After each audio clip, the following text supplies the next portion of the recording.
మీ బట్టలకి సాఫ్టింగ్ ప్రొటెక్షన్ ఇచ్చే సరైన ప్రొడక్ట్ ఎలిమ్ ఫ్యాబ్రిక్ కండిషనర్.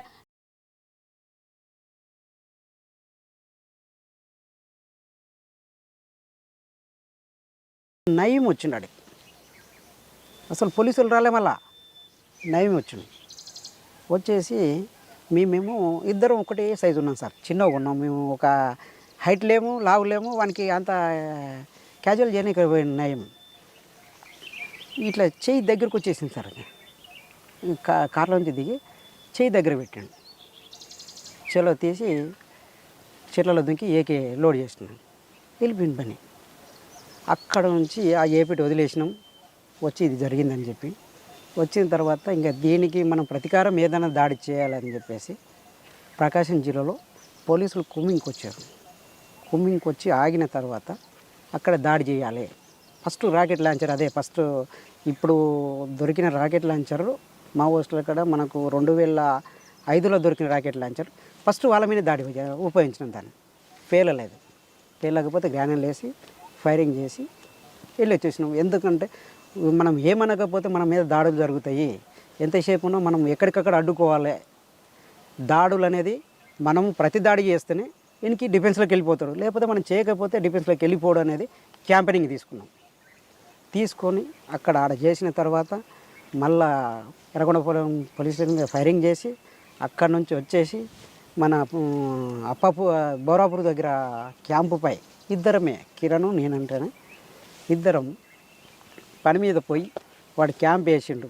మనం ఉత్తగిందుకు పోవాలా, మనం దాడి చేస్తేనే మనకి భయం అనేది ఉంటుంది అనేది ఇద్దరం 4 తూటాలు కొట్టినాం కావాలని చెప్పేసి. కొట్టిన తర్వాత డీజీపీ వచ్చి క్యాంపు మీద పరామర్శించి 4 తూటలకు ఫైరింగ్ ఓడ్చుకోని వాళ్ళు క్యాంపు 100 మంది క్యాంప్ వేసి డీజీపీ వచ్చి హెలికాప్టర్లు దిగి రాత్రి కాల్ చేసిరు సార్.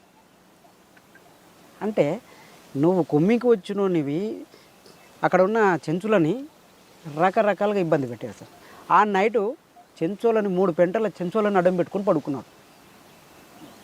ఒకసారి ఎర్రగొండపాలెం పోలీసు మీద దాడి చెప్పు, ఎలా చేశారు? అదే సార్, అయితే యాక్చువల్గా మన దగ్గర వేపన్స్ లేవు. వేపన్స్ కావాలంటే ఏం చేయాలి? శత్రువుకు మనకు అనుకూలంగా ఉన్న శత్రుస్థావంపై మనం దాడి చేయాలి. దాడి చేయాలంటే మన కాడ ఉన్నంత బలగాన్ని ఉపయోగించాలి. మన దగ్గర ఉన్న వేపన్స్ అన్నీ ఉపయోగించి కంట్రోల్గా తెచ్చుకోవాలి అనే ఆలోచన చేసినప్పుడు దాన్ని చేసే ముందులో రిహార్సల్ చేసి క్యాంపు టీంలు ఏ టీం ఏ దాడి చేయాలి, ఏ టైంలో ఏ టీం సపోర్ట్గా ఉండాలి అనేది దాన్ని ప్రిపేర్ చేసి ఆ స్టేషను 2-3 ఎన్కౌంటర్లకు బాధ్యత వహించిన ఆ పోలీస్ స్టేషన్లో ఉన్న ఆఫీసర్స్. అయితే ఇది ఎప్పటికైనా మనకు ప్రమాదకరమే, ప్లస్ ఆయుధాలు కావాలి మనకు. దీన్ని ఏదో రకంగా శత్రువుని డిఫెన్స్లోకి నెట్టాలి అనే ఆలోచనతోటి పార్టీ పిలుపునిచ్చింది. పిలుపును అనుకూలంగా దాడి చేయాల్సి వచ్చేసింది. ఎన్ని గంటలకు చేశారు అది? సాయంత్రం 6:30 అయింది సార్. సక్సెస్ అయ్యారా? అంటే మొత్తం కాలేకపోయినాం. ఆతల వైపు సగం తీయగలిగినాం కానీ మొత్తం పూర్తిలో చేయలేకపోయాం. అప్పుడు ఎవరు మీకు ఎస్పీ అప్పుడు ఉండేవారు ఎర్రగొండపాలెం? ప్రకాశం అంటే అప్పుడు రెడ్డి ఉండే సార్. ఏం పేరు ఉండే, అతని పేరు మైపాల్ రెడ్డి ఏదో ఉండే సార్. అదే అయితే యాదికి లేదు. మనము మన ఈ ఏరియాలో ఎవరు ఉన్నారని చెప్పగలుగుతాం కానీ మనం అవసరానికి పోయి వచ్చేది. అని Yerragondapalem rocket launcher first time పిలిచారు, పోలీస్ స్టేషన్ మీద అటాక్. తర్వాత ఎక్కడ మరి మీరు చేసిన కార్యక్రమాలు ఏంటి? నాది టోటల్గా మాబ్నార్ సార్, ఎక్కువ సార్. నేను తిరిగిది ఆర్గనైజర్ కానీ నా ప్లాటును తిరగడం కానీ ఇక్కడ ఉన్న చెంచుల సమస్యల మీద మెయిన్. అక్కడ ఆర్థికంగా వాళ్ళకి ఎలాంటి ప్రోత్సాహం ఐటీడీ కానీ గవర్నమెంట్ కానీ ఎలాంటి ప్రోత్సాహాలు లేవు సార్. వాళ్ళకి ఎంతసేపు ఉన్నా వాళ్ళ జ్వరాలు వచ్చి చనిపోయినా కానీ పట్టించుకున్న నాదుడు లేడు. అప్పట్లో ఏంటంటే ప్రత్యేకంగా చెంచులని ఎట్లా రక్షించాలి, మనం వాళ్ళతోటి ఎట్లా వ్యవసాయం చేపియాలా. ఈ బయట నుంచి వచ్చిన వ్యక్తులు సారాయికి బానిసలను చేసి వాళ్ళ దగ్గర ఉన్న మేక పిల్లలు ఉన్న వాళ్ళు చెట్టు బంకలు తెచ్చినా ఏర్లు తెచ్చినా ఏం తెచ్చినా వాళ్ళకి సారాయి పోచడం, వాళ్ళకి ఎలాంటి తిండి లేకుండా బయట నుంచి గ్రామాల నుంచి సారాయి తీసుకొచ్చి పోసి అన్ని ప్రతి వస్తువు తీసుకుపోతున్నారు. ఇది కాదు పరిస్థితి. మనం దగ్గరుండి పార్టీ క్యాంపెయినింగ్, మనం వీళ్ళకి వ్యవసాయం నేర్పాలి, సారాయిని ఫస్ట్ అడ్డుకోవాలి. మనము దీని మద్యపాన నిషేధాన్ని ఖచ్చితంగా మనము దీన్ని పటిష్టంగా చేయాలి. గ్రామాలైనా సరే, ఇక్కడ ఆదివాసుల కోసానికైనా సరే, ఎక్కడైనా సరే మనం ప్రత్యేకంగా దీని మీద మనము దృష్టి పెడితేనే ప్రజలు సంసారం మీద కానీ వాళ్ళ తిండి ఆహారం మీద ఆకలి అనేది ఇవన్నీ కూడా మీరు చేశారు, చేసాం. సక్సెస్ అయ్యారా? అయ్యాం సార్, 90% అయినట్టే. ఎందుకంటే అప్పట్లో సారాయి మీద ఎలాంటి ఏ గవర్నమెంట్ కానీ మద్యపానం మీద కానీ ఇప్పటివరకు గిట బ్రాండ్ షాపులు పెడుతున్నారు సార్. ఎవరి కోసానికి పెడుతున్నారు? ఎవరు దాగి సావాలని? అసలు ఏ రాజకీయ నాయకుడైనా కనీసం మద్యపానం నిషేధం అనేది ఎవరి నోటి గిట ఎక్కడ గిట వస్తలేదు. అంటే ఇప్పటివరకు గిట దేశాన్ని పాలించేది ఏంటి? మద్యపానంతో పొలిటికల్ లీడర్లు పాలిస్తున్నారు. అసలు అది మద్యపానం అనేది లేకుంటే కుటుంబాలు చాలా వరకు ఎలాంటి నష్టము పోవు. ఇప్పుడు ఇలా బయట హత్యలు జరుగుతున్నాయంటే మద్యపానంతో జరుగుతున్నాయి, రేపులు జరుగుతున్నాయంటే మద్యపానంతో జరుగుతున్నాయి.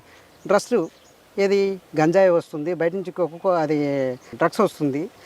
దాన్ని అడ్డుకుంటున్నామంటే అదే సంస్థలని వీళ్ళు పట్టుకునేది వీళ్ళే, ప్రోత్సహించేది వీళ్ళే ఉన్నారు. లోపల నుంచి లావాదేవీలు అప్పుడు అరికట్టడం ప్రయత్నం చేశారు, అరికట్టడానికి ప్రయత్నం చేశాం. చెంచుల్లో వాళ్ళకి కొంచెం అవగాహన కల్పించారు. అవగాహన వాళ్ళకి రాజకీయ జ్ఞానం తీసుకొచ్చారా? చాలా వరకు మనము ఎంత చెప్పినా ఒక 50% నేర్పగలిగినాం సార్. వాళ్ళ హక్కుల గురించి, వాళ్ళ ముందుండి పోరాటాలు కానీ, దాదాపు అడివాకి చట్టాలు ఎట్లా, మీకు ఎప్పటి నుంచి ఎప్పటి వరకు మీకు రాజ్యాంగం ఉంది, దేని ఎట్లా ఉపయోగించుకోవాలా. ఇప్పుడు యాక్చువల్గా ఈ ఫారెస్ట్కి రావాలంటే ఫారెస్ట్ వాళ్ళ పర్మిషన్ కాదు, యాక్చువల్లీ చెంచుల పర్మిషన్ తీసుకోవాలి.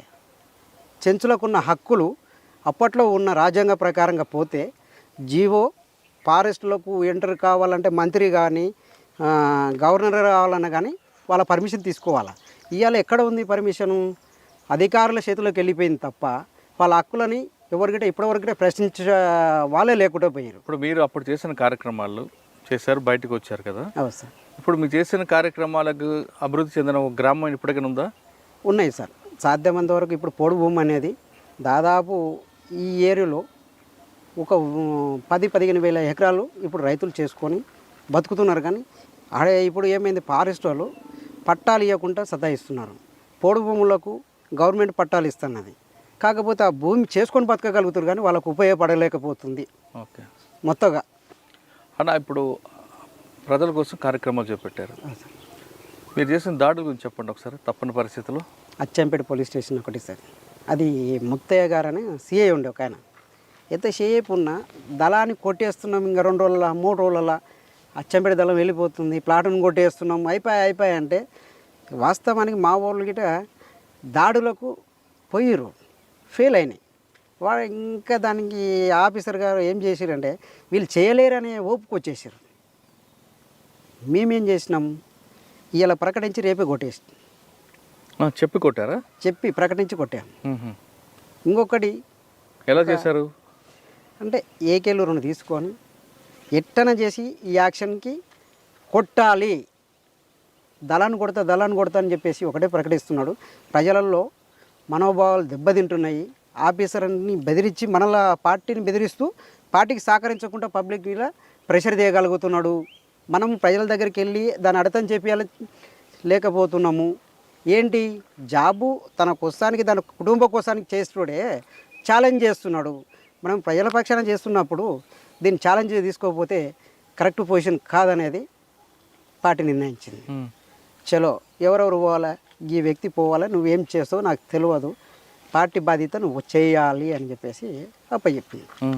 అప్పట్లో అదే ఎస్ఐ దగ్గర పోయి అదే సిఐ దగ్గర పోయి ఇంకా 2 రోజులకు దాడి జరుగుతుందనగా వాళ్ళ ఎదురు కూర్చొని మాట్లాడొచ్చి 3వ రోజు స్టేషన్ మీద దాడి. అంటే మిమ్మల్ని గుర్తుపట్టలేదు వాళ్ళు? అంటే మనము రెక్కి చేసేటప్పుడు అంత అలకకుంటే మనం ఎట్లా పోగలుగుతాము? మనకు ప్లాన్ మనకు ఉంటుంది, మనం చేసే విధానం మన కాడ ఉంటేనే మనకు పార్టీ అప్పచెప్తుంది. పార్టీ బాధ్యత వహించి మనము సావుకైనా తెగిడిసి చేయాలనేది ఒక ఆలోచన. అచ్చంపేట పోలీసు మీద దాడి సక్సెసా ఫెయిలా? సక్సెస్.